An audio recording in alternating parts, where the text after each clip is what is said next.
Hello students, और आज हम बात करेंगे हेनरी लॉ के एप्लीकेशंस के बारे में कि हेनरी लॉ हमारे डेली लाइफ में कितना यूजफुल है, कैसे यूजफुल है। Henry's law finds several applications in industries and explains some biological phenomena notable among these are. तो हेनरी लॉ की बहुत सारे एप्लीकेशंस इंडस्ट्रीज में हैं एंड बायोलॉजिकल बहुत सारे टॉपिक बायोलॉजी के बहुत सारे टॉपिक्स को हम हेनरी लॉ की हेल्प से समझ सकते हैं। कुछ एप्लीकेशंस हेनरी लॉ के यहाँ पर दे रखे हैं। To increase the solubility of CO2 in soft drinks and soda water, the bottles is sealed under high pressure. कभी आपने सोडा वाटर या फिर सॉफ्ट ड्रिंक्स की बोतल खोली है? जैसे ही हम सॉफ्ट ड्रिंक की बोतल को ओपन करते हैं तो क्या होता है, अचानक से उसमें से गैस पास होती है। ये कौन सी गैस होती है? CO2 गैस होती है।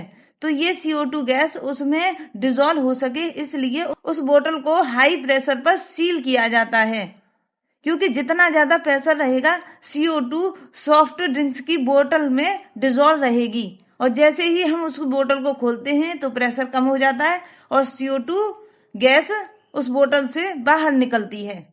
Scuba divers must cope with high concentration of dissolved gases while breathing air at high pressure under water.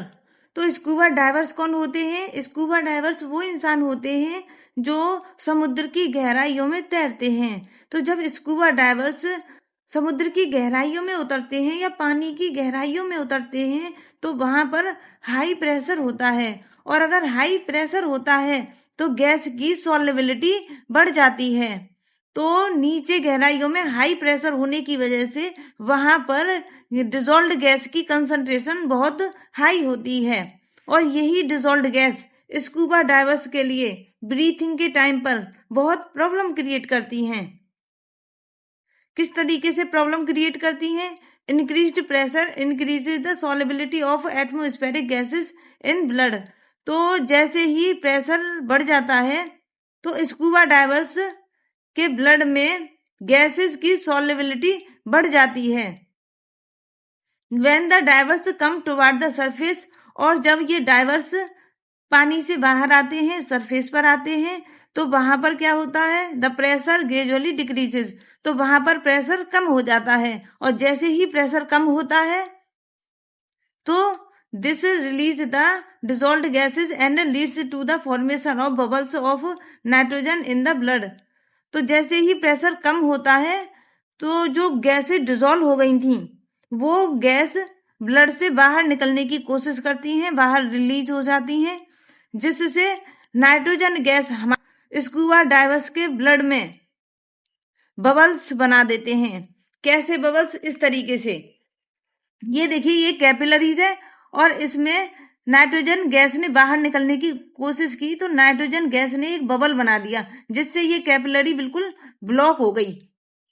This blocks capillaries and create a medical condition known as bends. ये nitrogen के bubbles जो blood में बन जाते हैं ये capillaries को block कर देते हैं एंड एक मेडिकल कंडीशन पैदा हो जाती है जिसको बोलते हैं bends, which are painful and dangerous to life. ये बहुत दर्दनाक होते हैं एंड लाइफ के लिए बहुत खतरनाक होते हैं। To avoid bends as well as the toxic effect of high concentrations of nitrogen in the blood, the tanks used by scuba divers are filled with air diluted with helium 11.7%, helium 56.2%, nitrogen and 32.1% oxygen। तो bands से बचने के लिए scuba divers अपने साथ एक tank ले जाते हैं। उस टैंक में हीलियम से डाइल्यूटेड एयर भरी होती है और इसमें किस किस का मिक्सचर होता है? 11.7% हीलियम होता है, 56.2% नाइट्रोजन एंड 32.1% ऑक्सीजन। तो इन तीनों का मिक्सचर बना के टैंक्स में फिल करके स्कूबा डाइवर्स अपने साथ ले जाते हैं। At high altitudes, the partial pressure of oxygen is less than that at the ground level.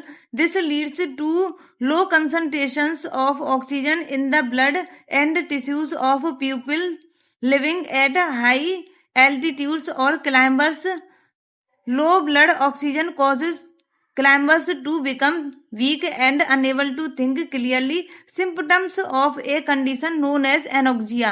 तो जो हाई एल्टीट्यूड्स होते हैं जैसे माउंटेन्स, तो वहां पर ऑक्सीजन गैस का पार्शियल प्रेशर कम होता है एंड ग्राउंड लेवल पर ऑक्सीजन का पार्शियल प्रेशर ज्यादा होता है। तो जो हाई एल्टीट्यूड्स पर रहते हैं या फिर जो क्लाइंबर्स जो पहाड़ों पर चढ़ते हैं, उनके ब्लड में एंड टिश्यूज में ऑक्सीजन की कमी हो जाती है, क्योंकि वहां पर ऑक्सीजन का पार्शियल प्रेशर कम है। तो इससे क्या होता है, जैसे ही उनके ब्लड में ऑक्सीजन की कमी होती है तो क्लाइंबर्स क्या हो जाते हैं, वीक हो जाते हैं, वीकनेस फील करते हैं एंड उनके सोचने समझने की क्षमता भी कम हो जाती है। और तो इस मेडिकल कंडीशन को, इस सिम्टम को क्या बोलते हैं, एनोक्सिया कहते हैं। नेक्स्ट है effect of temperature. Solubility of gases in liquids decreases with rise in temperature. तो जैसे जैसे टेम्परेचर बढ़ता है लिक्विड्स में गैसेस की सॉल्युबिलिटी कम होती जाती है। When dissolved, the gas molecule are present in liquid phase and the process of dissolution can be considered similar to the condensation and heat is evolved in this process। तो क्या होता है, जब gases liquids में dissolve होती हैं तो gases gas form में नहीं होती, वो लिक्विड फॉर्म में चेंज हो जाती हैं, तब लिक्विड में डिसॉल्व होती हैं। और इस प्रोसेस को हम बिल्कुल उसी से कंपेयर कर सकते हैं कंडेंसेशन से। कंडेंसेशन में भी गैसेस लिक्विड फॉर्म में कन्वर्ट हो जाती हैं, ठंडी होकर लिक्विड फॉर्म में कन्वर्ट हो जाती हैं। तो जैसे कंडेंसेशन में गैसेस लिक्विड में चेंज हो जाती हैं, वैसे ही डिसोल्यूशन के टाइम पे गैसेस लिक्विड्स में चेंज हो जाती हैं, तब लिक्विड में डिसॉल्व हो पाती हैं। And heat is evolved in this process. और इस प्रोसेस में क्या होता है, हीट निकलती है। We have learn in the last section that the dissolution process involves dynamic equilibrium and thus must follow the Le Chatelier principle. As dissolution is an exothermic process, the solubility should decrease with increase of temperature. तो अभी हमने कुछ time पहले पढ़ा था dynamic equilibrium के बारे में। तो जैसे ही गैसेस लिक्विड में डिसॉल्व होती हैं तो गैसेस के पार्टिकल लिक्विड में डिसॉल्व होते हैं एंड उतने ही पार्टिकल सॉल्यूशन से गैस के सेपरेट हो जाते हैं एंड फिर से उतने ही पार्टिकल सॉल्यूशन में डिसॉल्व हो जाते हैं और फिर से उतने ही पार्टिकल सेपरेट हो जाते हैं। तो गैस के पार्टिकल्स का सॉल्यूशन में आना, फिर गैस के उतने ही पार्टिकल सॉल्यूशन से सेपरेट हो जाना, ये दोनों प्रोसेस एक साथ होने लगते हैं। और जब ये एक साथ होते हैं तो ऐसी कंडीशन को डायनामिक इक्विलिब्रियम कहते हैं। अगर कहीं डायनामिक इक्विलिब्रियम है तो वो प्रोसेस ली चैटलियर प्रिंसिपल को जरूर फॉलो करेगा। अब यहाँ क्या हो रहा है, गैस वाटर में डिसॉल्व हो रही है, गैस लिक्विड में डिसॉल्व हो रही है। तो डिसोल्यूशन यहाँ पर एक एक्सोथर्मिक प्रोसेस है, क्योंकि यहाँ से और एक्सोथर्मिक प्रोसेस में एनर्जी निकलती है। तो अगर ऐसे प्रोसेस का हम टेम्परेचर बढ़ा देंगे तो क्या होगा, उसका तो इक्विलिब्रियम ही डिस्टर्ब हो जाएगा। तो वो क्या करेगा, according to Le Chatelier principle, Le Chatelier principle ये कहता है कि अगर कोई प्रोसेस डायनामिक इक्विलिब्रियम में है तो कोई उस प्रोसेस के डायनामिक इक्विलिब्रियम को डिस्टर्ब करने की कोशिश करेगा, तो वो प्रोसेस कुछ ऐसा करेगा ताकि उसका डायनामिक इक्विलिब्रियम फिर से बन सके। तो क्या हो रहा था, जब गैसेस लिक्विड में डिसॉल्व हो रही थी तो एक डायनामिक इक्विलिब्रियम चल रहा था, लेकिन जैसे ही हमने उसका टेम्परेचर बढ़ा दिया तो वैसे भी वो प्रोसेस एक्सोथर्मिक है, तो हमने टेम्परेचर और दे दिया तो उसका डायनामिक इक्विलिब्रियम डिस्टर्ब हो गया।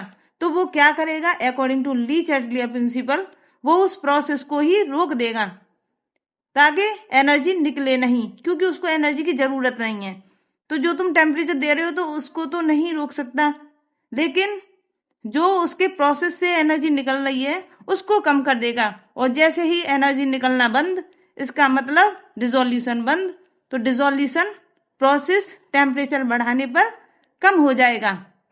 इसलिए टेम्परेचर बढ़ाने पर गैसेस की सॉल्युबिलिटी लिक्विड में कम हो जाती है।